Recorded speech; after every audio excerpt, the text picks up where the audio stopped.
empresarial de evaluaciones, lo que yo puedo aportar, lo que estáis viviendo en la reforma laboral, la aplicación de la reforma laboral, quien más lo está viviendo, evidentemente, son los empresarios y los trabajadores. Nosotros lo que podemos aportar es esa visión de conjunto, esa visión de agregados que yo digo, que sí permite poner en valor y ordenar muchos conocimientos de una forma ordenada y estricta, ¿no?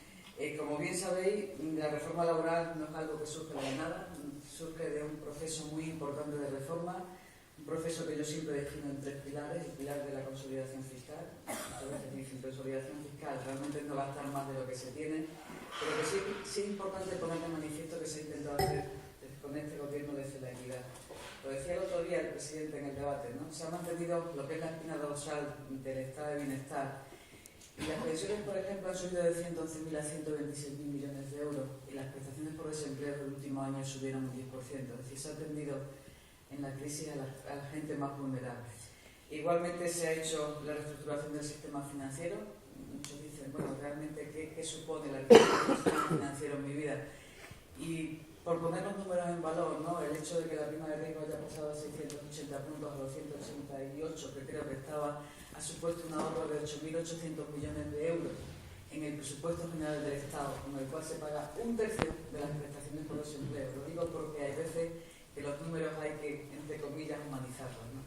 El tercer eje básico era el de las reformas estructurales, entre las cuales se encontraba, obviamente, la reforma laboral como una primera medida. Cuando uno se plantea cómo la reforma laboral, qué impacto está teniendo, yo creo que era la reforma que este país necesitaba. Había deficiencias profundamente ancladas en nuestro mercado de trabajo, inercias salariales muy potentes que eran incapaces de reaccionar. A mí siempre me impacta el número de que cuando se estaban destruyendo en la construcción entre el año 2008 y 2011 el 55% del trabajo, los salarios estaban creciendo al 8,9%. O sea, solo ese dato ya dice algo realmente pasaba.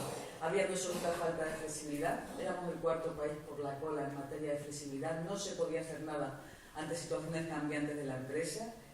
El sistema de negociación colectiva, como bien ha dicho Ignacio, no se ajustaba a lo que era la realidad de la empresa. Con la que cayó en el año 2010, solo se modificaron el 8% de los convenios en este país. No hubo realmente una respuesta a lo que estaba pasando. Y eso se tradujo en una pérdida de competitividad muy importante, que en España los costes laborales unitarios estaban creciendo un 30%, en el periodo de la crisis en Alemania lo estaban haciendo al 5%, lo cual habría una brecha importante. Y también, obviamente, con ese miedo a la contratación indefinida por esa inflexibilidad, conlleva un recurso excesivo a la contratación temporal, lo que hacía que siempre en los datos fuéramos el país con más brecha entre los dos tipos de trabajadores. Yo creo que los efectos de esas reglas absolutamente perversas, anquilosadas y ancladas en el futuro, llevaron a que en este país se destruyera el 60% durante la época de crisis, el 60% del trabajo que se destruyó en los países de la Unión Europea. El 60%. Esto ha lastrado y mucho la recuperación, porque este lastre evidentemente conlleva un gasto solo en prestaciones por desempleo, un incremento que a la hora de encajar el proceso de consolidación fiscal supone una auténtica renta. Como digo, abordamos todos esos problemas de una forma, creo que, rigurosa, y lo primero que tuvimos fue una buena valoración por parte de los organismos internacionales, también de nacionales, Banco de España, servicios de estudios de los bancos. Creo que la reforma fue tomada en buena consideración. Tenemos que pensar que es una reforma a largo plazo, que nosotros nos hemos propuesto la evaluación.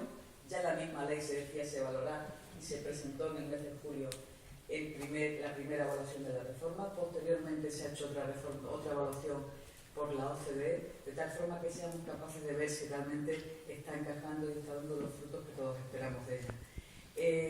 Pero no podemos olvidarnos una cosa. Primero, que la reforma se ha puesto a funcionar con un contexto económico determinado.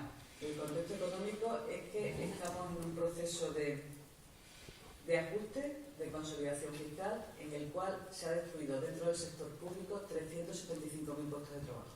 Eso hay que tenerlo en cuenta a la hora de valorar los efectos de la reforma. Y otro efecto de la reforma es que se ha puesto 9 trimestres seguidos de recesión económica. Son dos hándicaps a la hora de la valoración y que hay que tenerlos en cuenta, porque no se da esa condición ceteris que nos gustan tanto los economistas, que decimos esto no cambia y esto se cae así. No, esto ha caído exactamente a la hora de la evaluación. Y también tenemos que pensar que es una reforma estructural y, como tal, que tenemos que dar tiempo de maduración. No solo se trata de ver los primeros números, se trata de que todos los protagonistas del mercado laboral interioricen la nueva cultura del empleo. No digo solo empresarios, no digo solo trabajadores, digo también los jueces, digo también los tribunales, digo también los asesores, todos aquellos que participan de una u otra manera en el mercado laboral tienen que interiorizar esta nueva cultura del empleo, y eso es una cosa que como reforma estructural lleva su tiempo. Pero obviamente, y no